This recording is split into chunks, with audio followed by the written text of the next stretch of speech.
রাত্রেবেলা লেমুড়ি দে ঠান্ডার সময় কি ডিজাইনের পাপ দেখতেছে, দরজা পর্যন্ত হেলতেছে। যুবক ছেলেরা দুটো পায়ে ধরে বলে যাচ্ছি, যদি মনে করো আমার আল্লাহ দেখে না, পাপ কর। একজন মহিলা একটা বেটা ছেলেকে ভালোবাসে, তাকে না পেয়ে অনেক মহিলা বিষ খায় না, গলায় দড়ি দেয় না। এ যারা ভালোবাসায় ছেঁকা খেয়ে ভালোবাসার লোকের না পেয়ে যেসব মেয়েরা বিষ খায় গলায় দড়ি দেয়, ওদের আমি একটা বুদ্ধি দিয়ে যেতে যাচ্ছি, তোরা বিষ খাইনি, গলায় দড়ি দিইনি, খুব কষ্ট হবে। কুকুরের গু 250 খেয়ে মরে যাবে। এড়ে গরুয়ারের মধ্যে পার্থক্য আছে। ইমাম সাহেব ধরে এ করিমে, তা তুই তো উচ্চ মাধ্যমিক পাস, বলে হ্যাঁ। তা দাঁড়িয়ে পেশাব করলি, বলে হ্যাঁ। বইলি, বলে না। কেন? বলে কুকুরের অপমান করা হবে। কার অপমান করা হবে? কুকুরি। মানে কি? এ তো কুকুরের ভাইরা ভাই। শালা মুতে পানি নাই না, দাঁড়িয়ে কলম বার করে পাইপ বার করে এমন স্টার্ট মারতেছে 10 ইঞ্চি দিয়ার ফেলে দেবে তাল। এরা নাকি মুচো মানে ছানা। এই বাবু, এরা আবার বলে নরেন্দ্র মোদী জালেম। আমি নবীর মেম্বারে বসে বলছি, নরেন্দ্র মোদীর থেকে বড় জালেম বাংলার মুসলমানেরা। যার সাথে আল্লাহর কোনো সম্পর্ক নাই, তার সাথে আমার বসিরহাটের আল্লামা হুজুরের কিসের সম্পর্ক? কথা বলে না। যার সাথে আল্লাহর কোনো যোগাযোগ নেই, তার সাথে আমার দাদা পীরের কোনো যোগাযোগ আছে? আমার দাদা পীর বেনামাজি ছিল, আল্লামা রুল আমিন হুজুর বেনামাজি ছিল। তা তুই কিরাম চিডিংবাজ মুরিদ, নামাজ পড়ি না আর মুরিদ বলে দাবি করিস?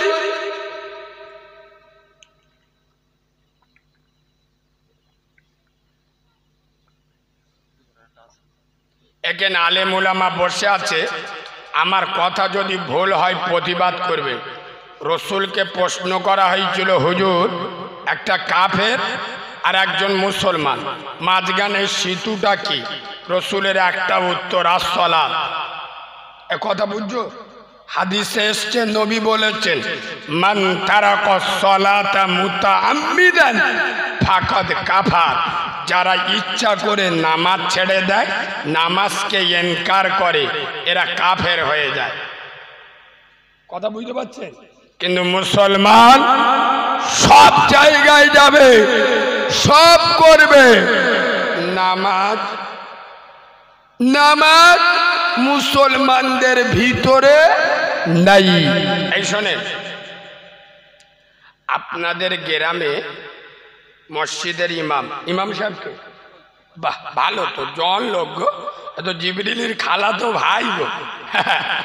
আব্বা, এই আপনাদের ইমাম সাহেব খুব গুরুত্ব দিয়ে শোনেন, যদি দাড়িটা চেঁচে পোল্ট্রি মুরগির মতো হয়ে, এখনকার জন মদ্যরা সব দাড়ি চাঁচে, দেখেছ তো?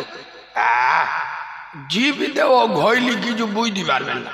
মানে বেলের এদিক থেকেও মেরেছে, এদিক থেকেও চেলিয়ে, গাছও কেটেছে, গোড়াও উপড়ে দে। তা তোমাদের মৌলবি যদি ওরাম দাড়ি চেঁচে আর পোল্ট্রি মুরগির মতো হয়ে মসজিদে নামাজ পড়ায়, ওর পিছনে কেউ নামাজ পড়বে? এরা কথা বলে না কেন? পড়বে না কেন? দাড়ি চাচা মালের পিছনে নামাজ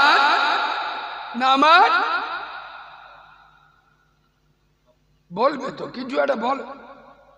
দাড়ি চাচা ইমামের পিছনে নামাজ, সব মুফতি সাহেবের ভাইরা ভাই কিরাম ফতোয়া মারতে দেখো, যে ইমাম দাড়ি চাচি ওর পিছনে নামাজ হবে না, মানে মুফতি সাহেবের বড় বোন আয়। এই শোনেন, তাহলে আপনাদের ফতোয়ায় 1 সেকেন্ডের জন্য আমি মেনে নিলাম, ইমাম যদি দাড়ি চাচে ওই ইমামের পিছনে নামাজ পড়ব না। তুই মুচো মানে ছানা, দাড়িটা চেঁচে সাঁতরাগাছি হিজড়েদের মতো হয়ে ইমামের পিছনে দাঁড়িয়ে নামাজ পড়লি কোন লজ্জায়? তোর লজ্জা শরম নেই? তুই চিটিংবাজ, তুই মুনাফিক। কথা বুঝছো না? বুঝছো না?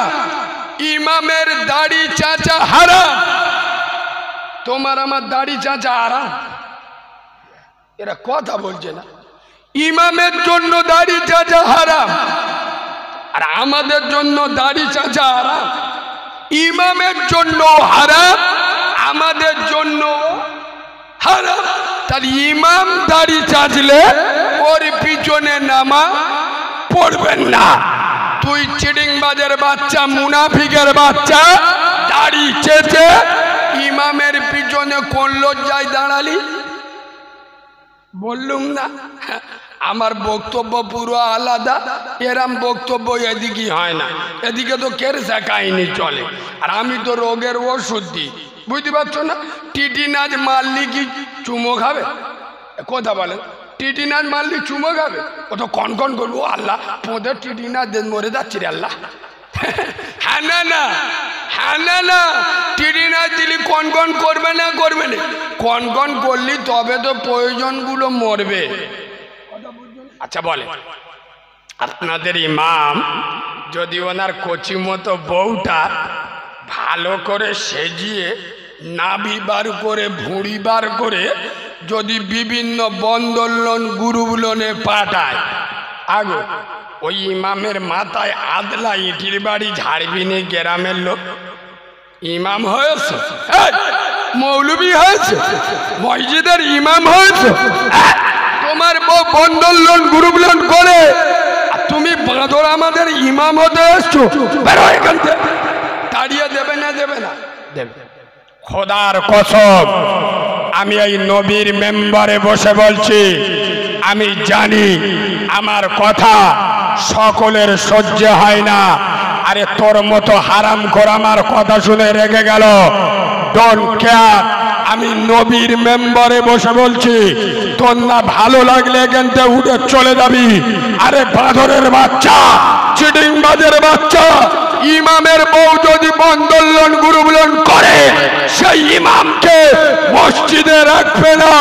আজ বাংলার মুসলমানের ছাড়ারা, এই 24 পরগনার মুসলমানের বাচ্চারা, এই বিরামনগরে 100-র মধ্যে 98টা বাড়িতে বন্ধন লোন গ্রুপ লোন চলে না? চলে না?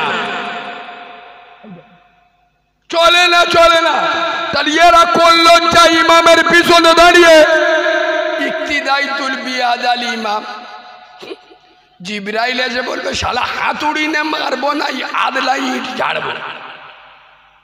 বিয়াদবের বাচ্চা, যখন ইমাম করবে খারাপ আর আমি করব চলবে?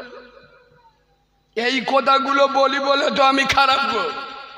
রোগের ওষুধ দিচ্ছি, এর জ্বালা লাগছে।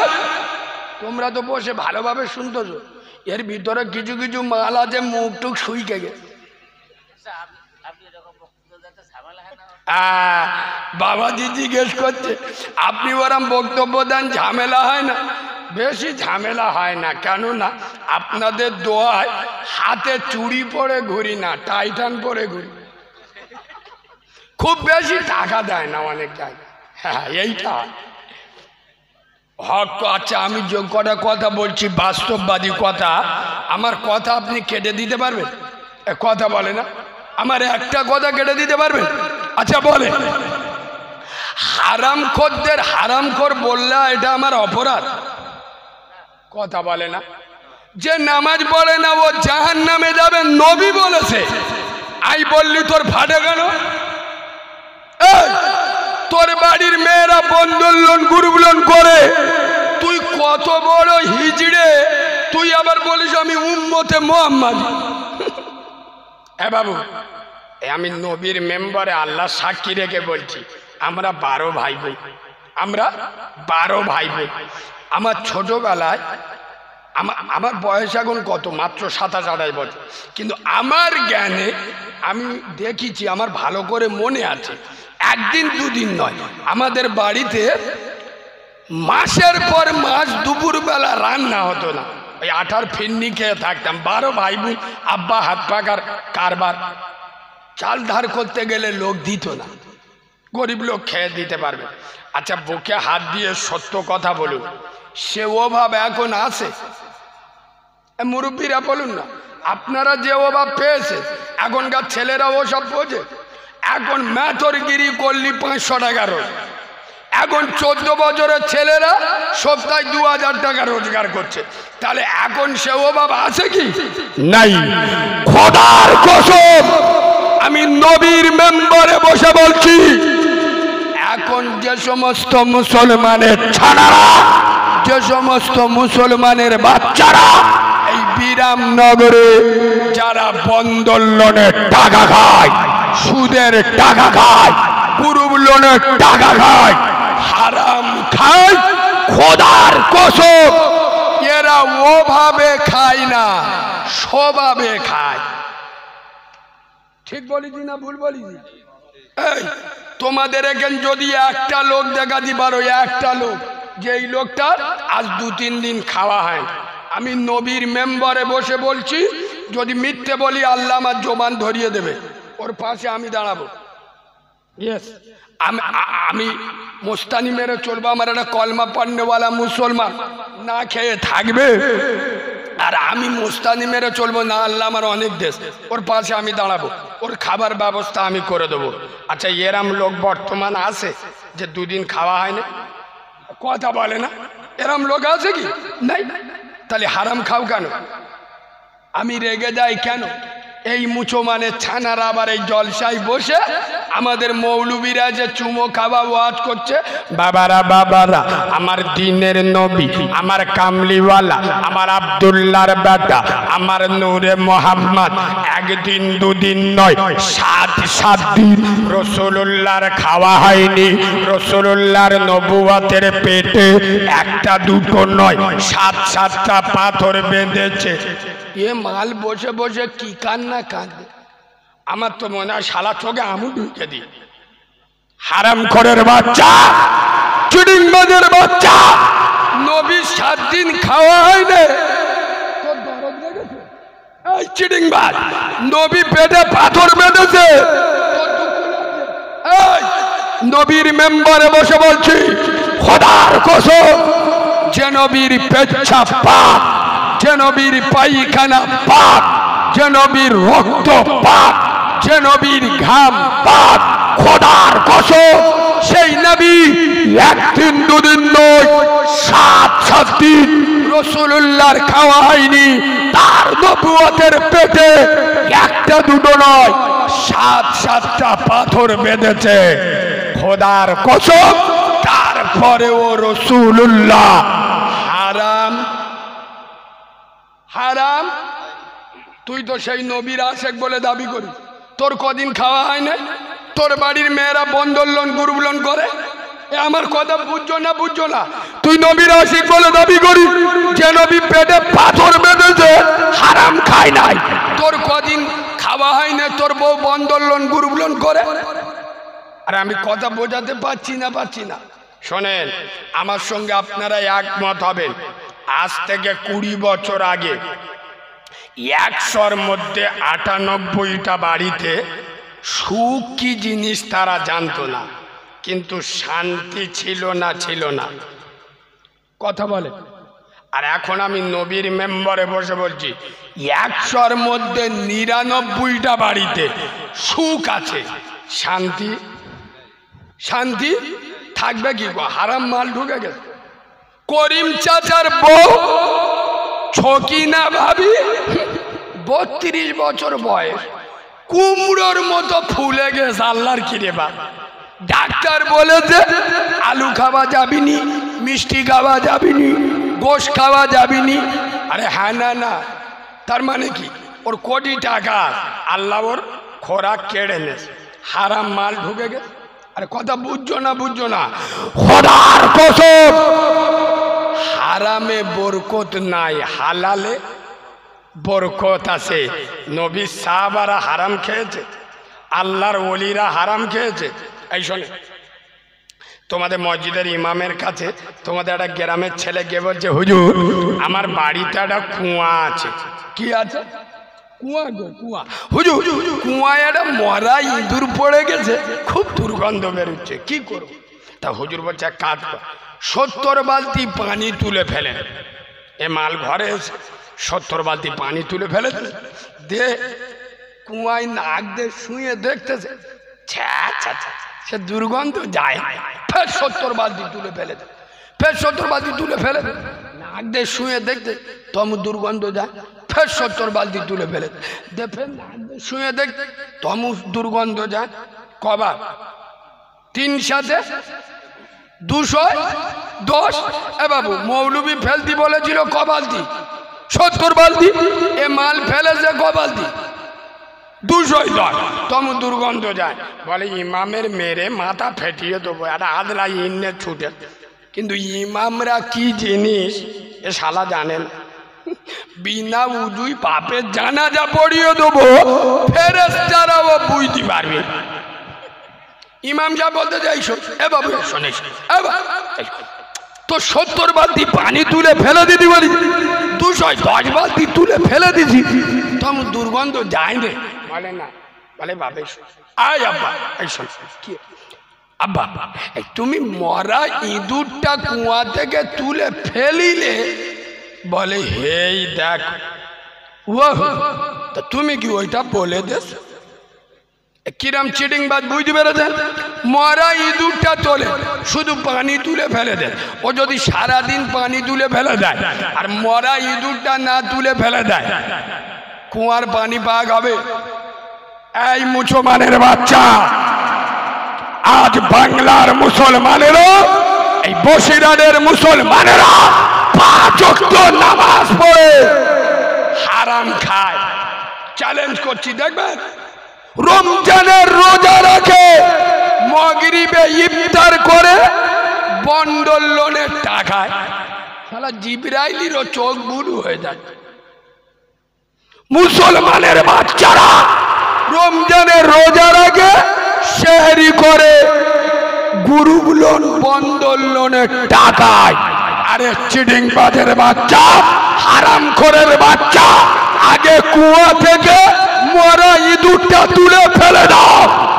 আগে হারাম খাওয়া ছাড়, আগে হারাম খাওয়া ছাড়। হারাম খেয়ে ইবাদত করলে ইবাদত কবুল হবে? কথা বলে না চাচা। আগে দেখতুম লোক হজ করে এসে নামের পিছনে হাজি লিখে ঘুরত। এখন দেখতেছি কিছু কিছু মাল ওমরা করে এসে নামের পিছনে হাজি লিখে ঘুরত। হ্যাঁ, না না ঘুরতে আগো তো হজ করলি, ওমরা করলি, যদি হাজি লিখতে হয়, তুই ছোট ছোট ভাই বোনের হক মেরে খেয়েছি, তুই নামের আগে হারাম জাদা লিখে ঘোর।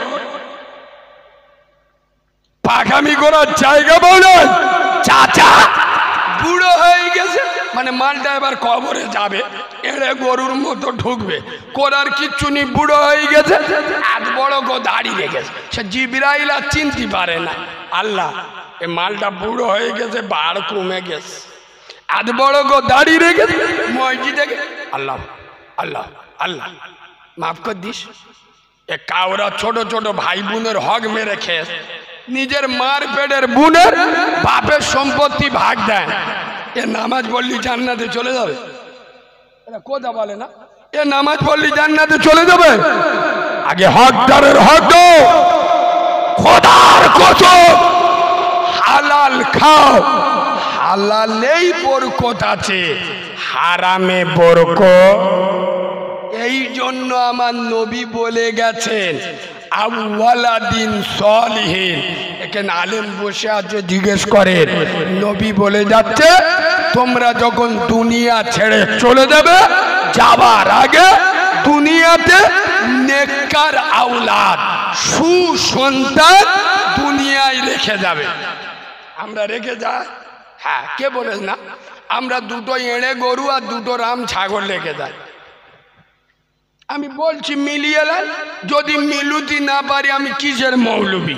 এ বাবু, তোমাদের এদিকে গরু পোষে? গরু, আরে গরু এদিক দু একটা দেখেন, দেখেছেন? আচ্ছা, আমার সঙ্গে একটু কথা বলবেন তবে ভালো লাগবে। দেখেছেন গরু যখন পেশাব করে? আচ্ছা বা, গরু পেশাব করে মেশিন ধোয়? আরে হ্যাঁ না বলবো তো? গরু পেশাব করে মেশিন ধোয়। আচ্ছা, মুচো মানে ছানারা পেশাব করে কলম ধোয়? বলো বলো। গরু পেশাব করে মেশিন ধোয় না, মুচো মানে ছানারা পেশাব করে কলম ধোয় না। এড়ে গরু আর এর মধ্যে পার্থক্য আছে।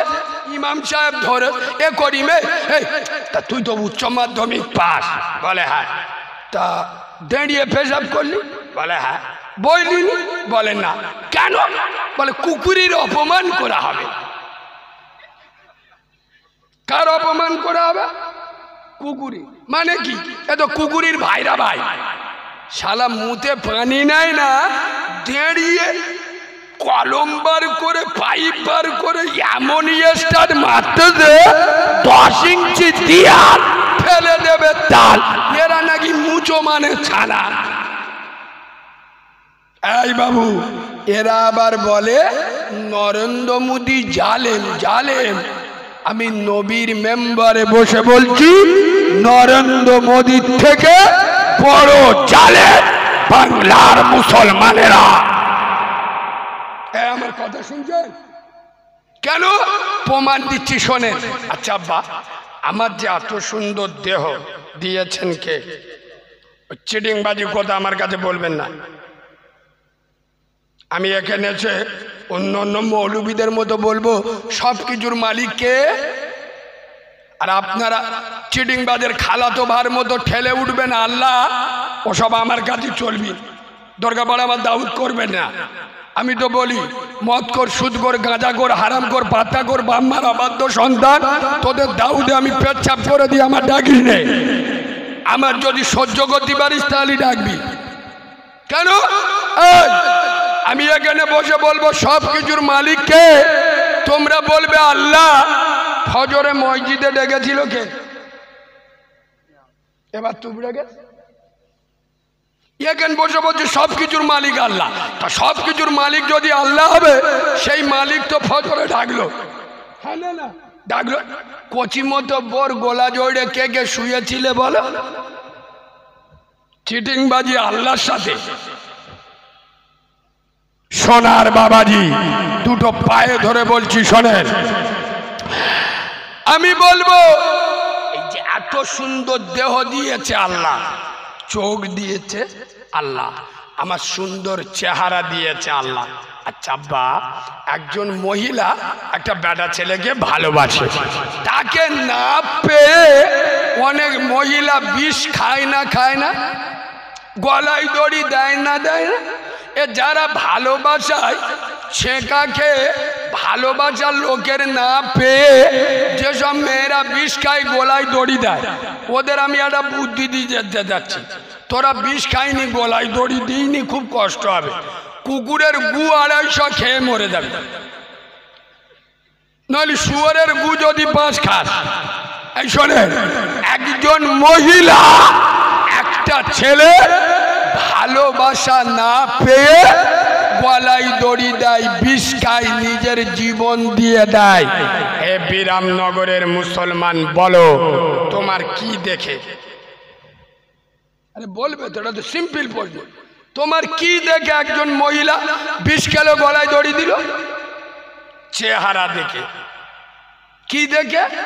তোমার চেহারা ভুলতে পারেনি, তোমার চেহারা ও কলিজা থেকে ভুলতে পারেনি, যার কারণে তোমাকে না পেয়ে তার জীবন পর্যন্ত দিয়ে দেয়। হ্যাঁ না না, খোদার কসম। আর মুসলমানদের কি দিয়ে বোঝাবো? একজন মহিলা তোমার চেহারা না দেখতে পেরে, তোমার চেহারা না ভুলতে পেরে গলায় দড়ি দিয়ে বিষ খেয়ে মারা গেল। হে হে মুসলমানের ছানা, মুসলমানের বাচ্চা, বুকে হাত দিয়ে বলো, যে চেহারা দেখে একজন মহিলা মরে গেল, ওই সুন্দর চেহারা তোমার তৈরি করে দিল কে? এখানে জোরে বলুন কে? সেই আল্লাহ তোমার কাছ থেকে কি পেল? আল্লাহ এত নিয়ামত দিল, আল্লাহ তোমার কাছ থেকে কি পেল?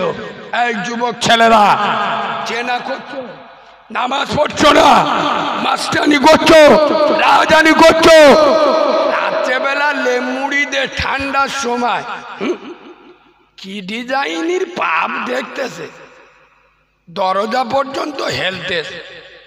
যুবক ছেলেরা, দুটো পায়ে ধরে বলে যাচ্ছি, যদি মনে করো আমার আল্লাহ দেখে না, পাপ কর। আমার কথা বুঝতে পারছেন? যদি মনে করো পয়লা জানুয়ারির দিনে আমি 1 নাম্বার জানুয়ার পরের মেয়েকে নিয়ে নিকো পার্কে বসে কি ডিজাইনের পাপ করেছি, গ্রামের লোক দেখতে পাইনি, বাম্মা জানতে পারিনি, আল্লাহ দেখতে পায়, আল্লাহ জানতে পারে। আল্লাহ যদি জানতে পারে, আল্লাহ যদি দেখতে পারে, তুমি কোন লজ্জায় ওই পাপটা করো? এই যুবক ছেলেরা, পাপ করো যদি মনে করো আল্লাহর কাছে আমার কৈফিয়ত দিতে হবে। আল্লাহ কি আমাদের ধরবে? এই করিমে জাহান্নামে যা, জাহান্নামে যা। আমি বলবো আল্লাহ, তুমি বললি হয়ে যাবে, তুমি বললি জাহান্নামে চলে যাও। আমি কে জানো? হ্যাঁ, বসিরহাটে অঞ্চল সভাপতির ভাইরা ভাই, পেটো মারার কায়দা তুমি দেখুনি বলে ওরাম বলতো। কিরাম বলে দা আই নাকি জাহান্নামে দাও। আমার বাড়ি জানো আগো, আল্লাহর কাছে কবরে গিয়ে এইসব চলবে? এরা কথা বলে না, কবরে ওই সব চলবে? কবরে ঢুকলে দাদার গরম আর দিদির গরম, পাটির গরম আর পেটর গরম, কবরে শুলি মাল ফুল নরম। কথা বুঝবে? পাটির গরম আর পেটের গরম, দাদার গরম আর দিদির গরম, গোষ্ঠীর গরম আর রাজনীতির গরম, কবরে শুলে ফুল নরম। কবর বলছে আমার কাছে যখন যাবি ভেবে যাস, কেন? তোর আগে কবরে চলে গেছে চাচা। তোমাদের ওখানে কবরে কি দেয়? 10 ইঞ্চি প্লেয়ার দেয়, কি দেয় বলবে তো? বাস, আমি কি ভুল কথা বলেছি? কবর বলছে কবরে যাবার আগে ভেবে যাস, কারণ তুই যাবার আগে চলে গেছে চাচা বাঁশ। আগো কবরে আগে লাশ যায় না আগে বাঁশ যায়? আগে বাঁশ যায় না কবরে, তারপরে লাশ যায়। শুলি আমল থাকলে পাস, আর নইলে গাঁটলা বাঁশ। গোদা বাংলায় ওয়াজ করছি তো, বুঝতে পারছো? এ বাবু, খোদার কসম, কবরে চলে না মাল, কবরে চলে আমাল। কি চলে? দুনিয়ায় চলে মাল, কবরে চলে আমাল। এখানে এতগুলো মুরব্বী বসে আছো, আমার অল্প বয়স তো, আমি খুব একটা বুঝি না। আচ্ছা বলুন তো, এই বেটা ছেলে মেয়ে ছেলে, ধনী গরিব যত মুসলমান যখন মারা যাবে, শেষ গোসল করিয়ে একটা কাপড় পরিয়ে দেয়া হয়, ওই কাপড়টার একটা স্পেশাল নাম আছে। কি নাম বলো তো? কি কাপড়? আচ্ছা, এই কাপড়ের পকেট কটা হয় আমি জীবনে দেখি? কাপড়ের পকেট হয় না? হাই হাই, এত আমরা আমনি কামড়া কামড়ি হাল হারাম খাচ্ছ, কিসে করে নিয়ে যাবি রে মুসলমানের ছানা? কাপড়ের কোনো পকেট নয়, আর খোদার কসম। আচ্ছা, কাপড়ের পকেট নি নাই মেনে নিল, কবরে গোটা 2 আলমারি রাখার জায়গা হবে না? হবে না? তা কোথায় মাল লাগবে? আর দুঃখের বিষয়, কবরের ফেরেশতা ঘুষ নেবে। নেবে? একে এমএলএর বেটা, প্রধানের বেটা, মেম্বারের বেটা যদি রেপ করে, টাকা দিয়ে কথা বলে না খালাস। কেন? দুনিয়া দুনিয়ায় চলে মালের গরম, আর কবরে চলে আমালের গরম। খোদার কসম, বিশ্বনবী হাবিবুল্লাহ আল্লাহ নবী নূরে মোহাম্মদ, একটা দারুণ হাদিস মনে পড়ে যায়। আব্বা রাসূলুল্লাহ মেরাজে গিয়েছে।